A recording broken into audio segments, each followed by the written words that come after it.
This is the Biz News Podcast, one-on-one conversations with experts in business and personal development.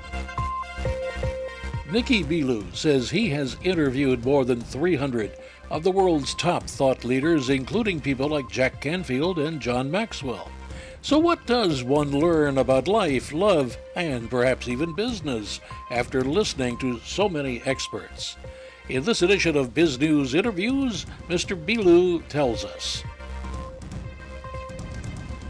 Your biography says you've interviewed literally hundreds of thought leaders and you've worked with countless entrepreneurs.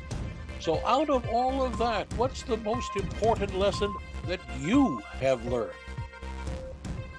The most important lesson I learned was from my late father. And he was a businessman. He was an uplifter of human beings. He was the kind of man that if you knew him and you were looking for work, he'd make phone calls and find you a job. If you knew him and you were trying to start a business, he would sit down with you, he'd bring other successful entrepreneurs to the table, and he would help you find a job. He knew you and you were looking to buy a car, a house, or an apartment. You didn't quite have enough money, he would top you up.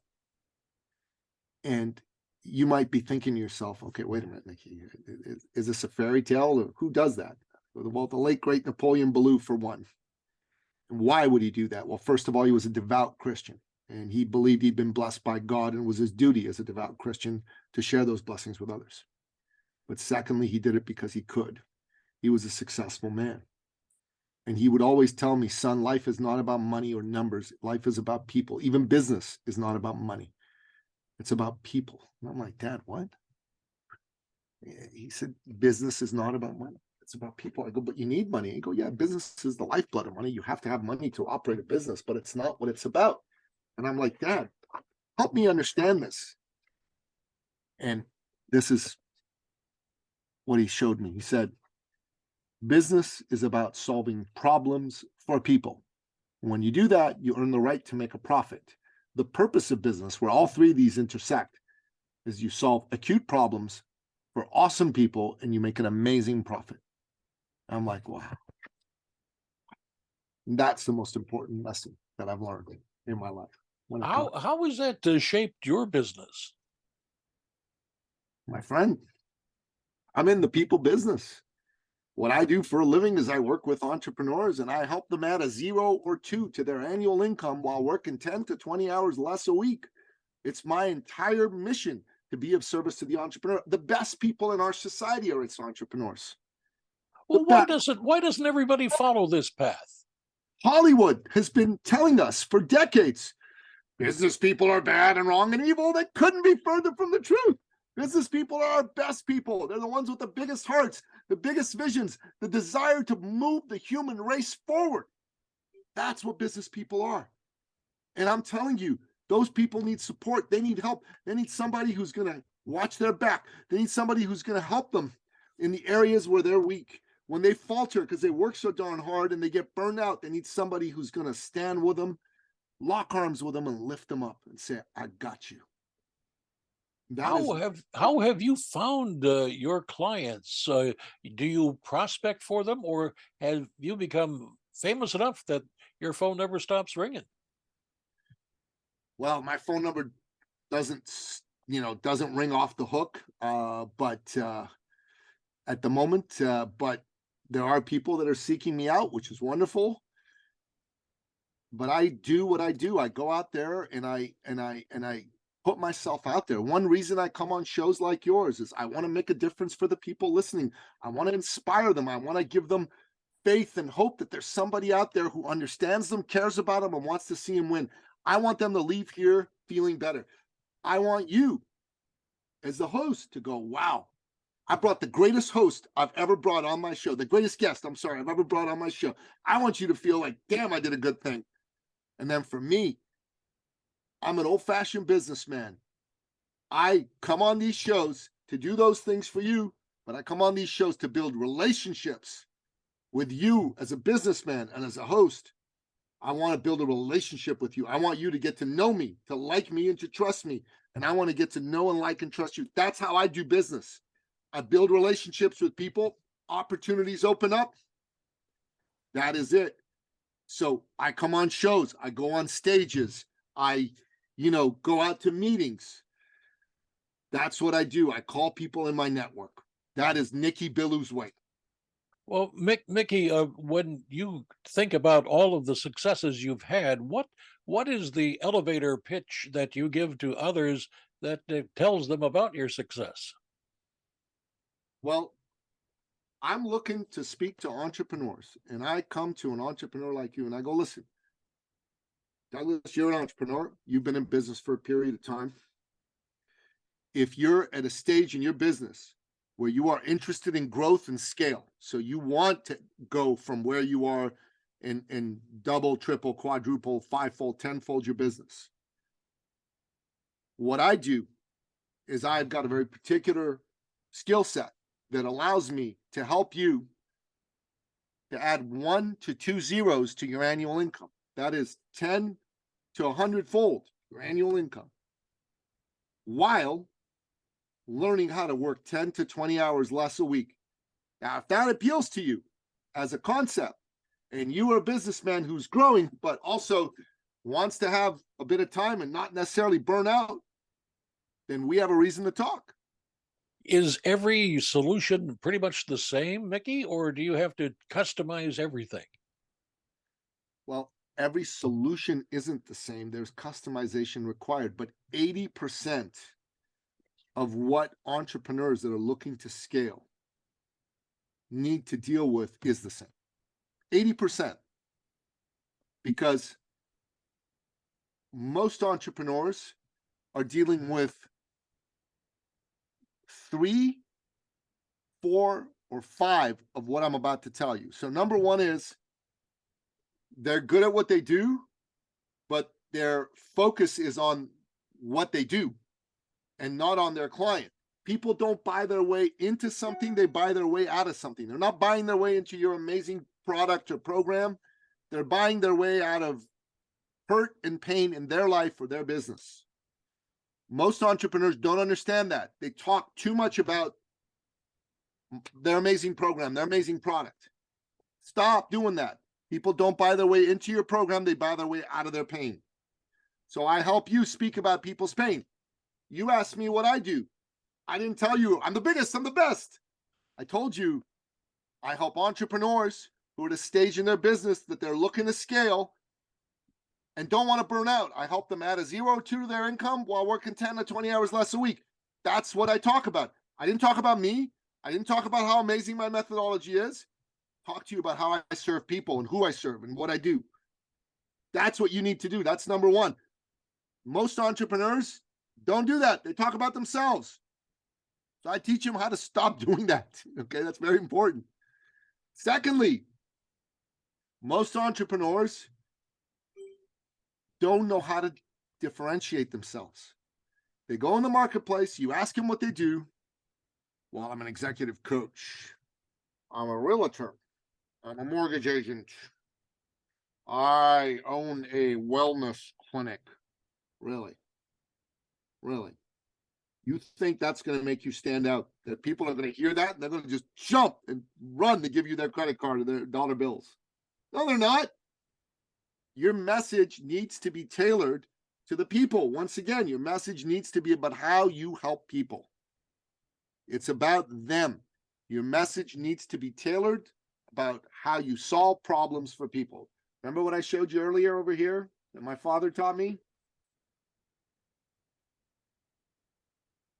So almost every entrepreneur that I deal with does not have at the center of their messaging this paradigm. You follow me? Third thing that almost all entrepreneurs do that I've experienced is they undercharge. They undervalue what they offer. They don't ask for enough money. Surely you jest about that. I do not. Most entrepreneurs undercharge, and that hurts their client.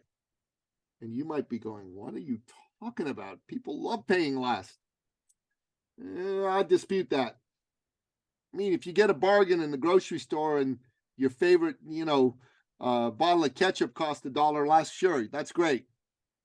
But I'm talking about qualitative difference. So allow me, if I can, to show you something. Okay? I'm going to show you two pens. There's this pen, and then there's this pen. Okay, two pens. Two pens. They both write.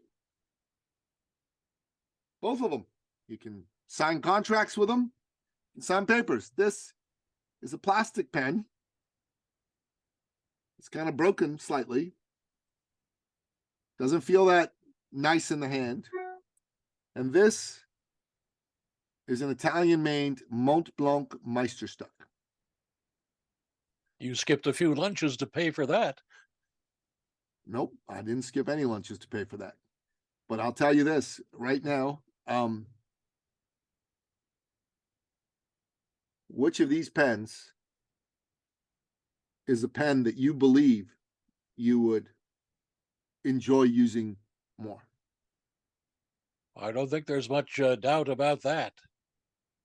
Right. Now, this is just a pen. Now, imagine, Douglas, that you're a relationship coach. And imagine that you work with men whose wives have left them. And your promise is, I'm going to help you get her back. Let's just imagine that, okay? And these men are all multimillionaire business owners. And one of them's come and heard you speak, and he's convinced he needs your help.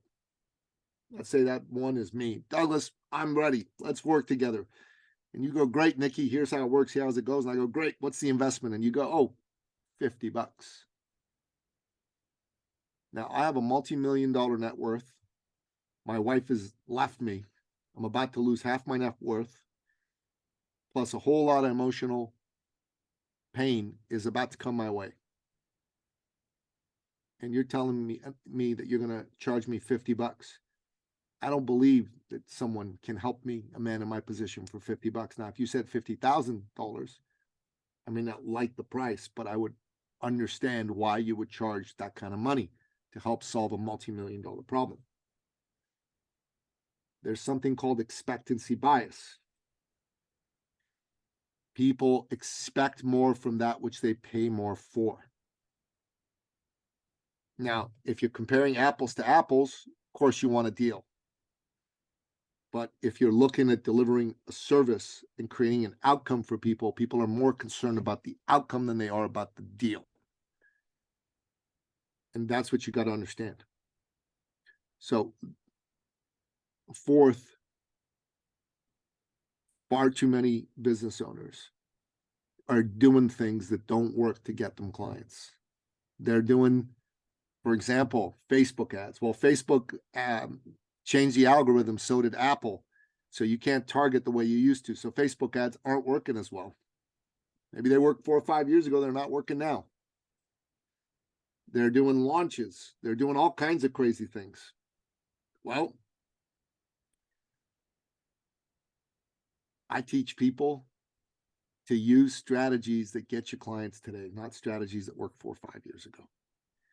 And there's a number of them. I've got 11 strategies that I show people they can go through. Right. And then finally, almost all entrepreneurs are lone wolves. They want to do things alone.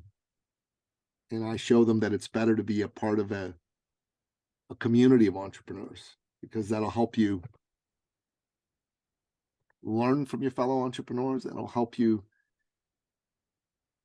be pulled forward on the days that you don't feel so good. So these are some of the things that entrepreneurs have in common. And I make sure that I teach all of this to all the entrepreneurs. But as an example, your issue could be none of these things except for the fact that you undercharge. Maybe that's really all I need to focus on you with. The rest you got covered. Or maybe you don't undercharge, but your messaging stinks. That's a technical term. So there is some customization in that respect, but we need to make sure we cover off all the bases. Now, while we have time, I want to delve into another area that you have been very keen about, and that is service-based leadership. Would you please explain briefly what it is but more extensively, why it's important. Well, look, a lot of folks go into business and they get scared of selling. Selling frightens them because of negative connotations associated with it from the old-fashioned Fuller brush salesman. It does this, it does that, it slices, it dices. They don't want to be that guy. They don't want to be that gal. The problem is that in business, you got to sell. And if you refuse to sell, you will lose out on legitimate business you ought to get. So I racked my brains out about this and I thought, well, I don't look at sales as bad or negative. I look at it as great. It's an act of love selling.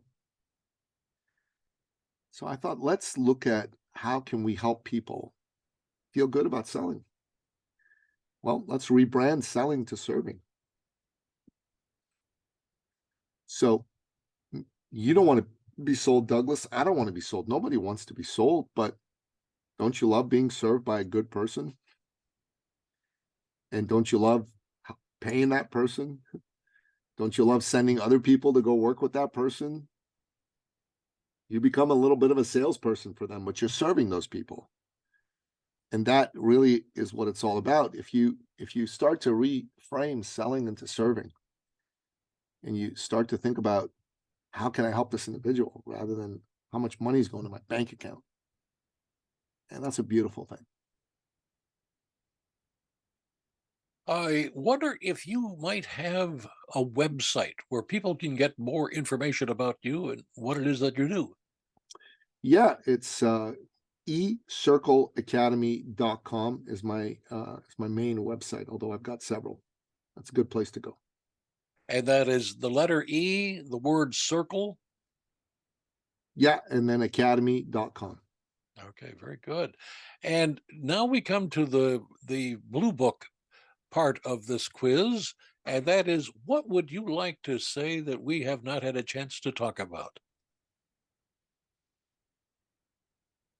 Keep hope alive. Keep hope alive. We're in a recession. There's a lot of people that are hurting.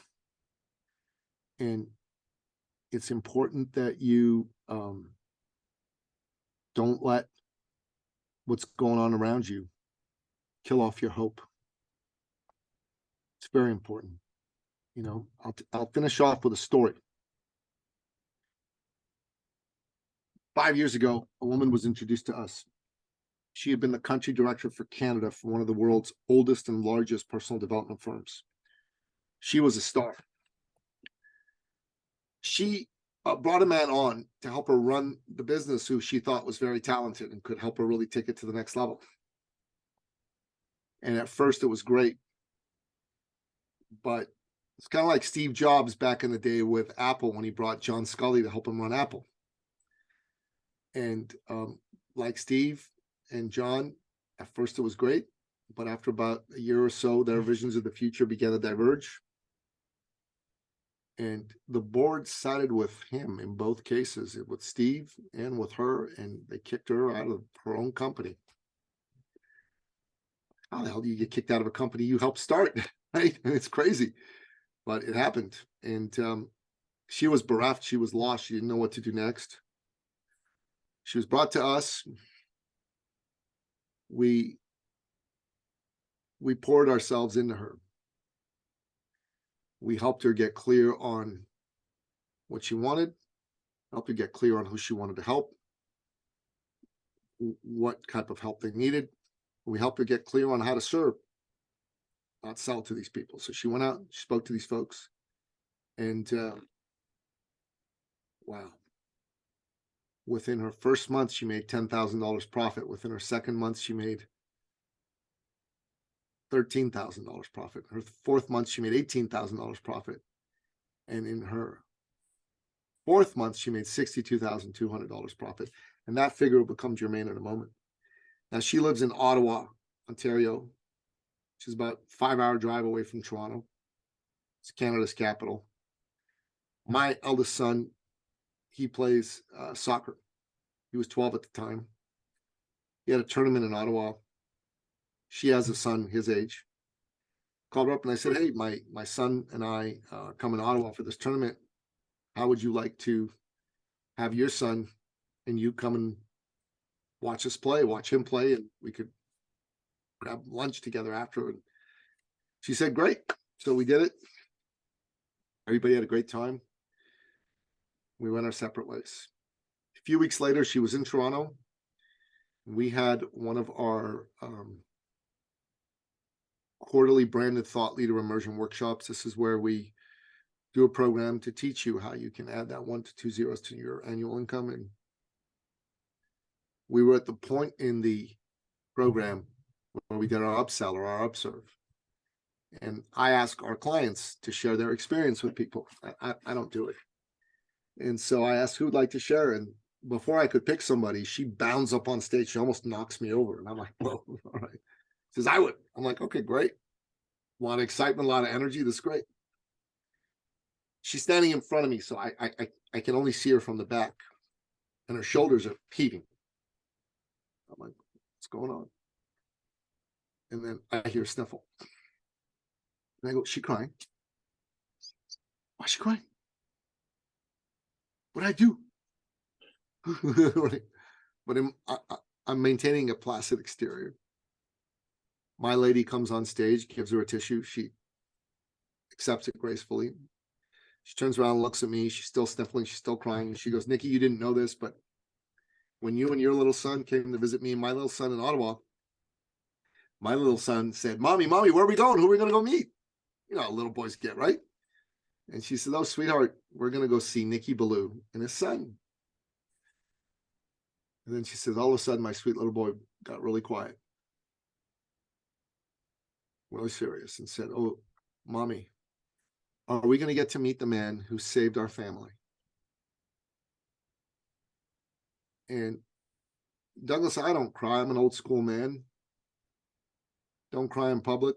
But I cried that day. And we hugged, and in between her sobs and tears, she said, Nicky, when I came to see you, the bank was about to foreclose on our home because we hadn't paid our mortgage in months. And my husband and I were fighting like cats and dogs every day in front of our kids. And they were scared that we were going to break up. And I was scared we were going to break up. You literally helped us turn things around and save our family. And we hugged some more, and everybody clapped, and she left. And we upsell to a year-long high-ticket program. It's an investment. And what happened was we handed out the registration forms. And normally, some people register, some people don't. And some people need to have a conversation. And on this day, everybody signed up on the spot. Everybody. That's the power of an authentic story.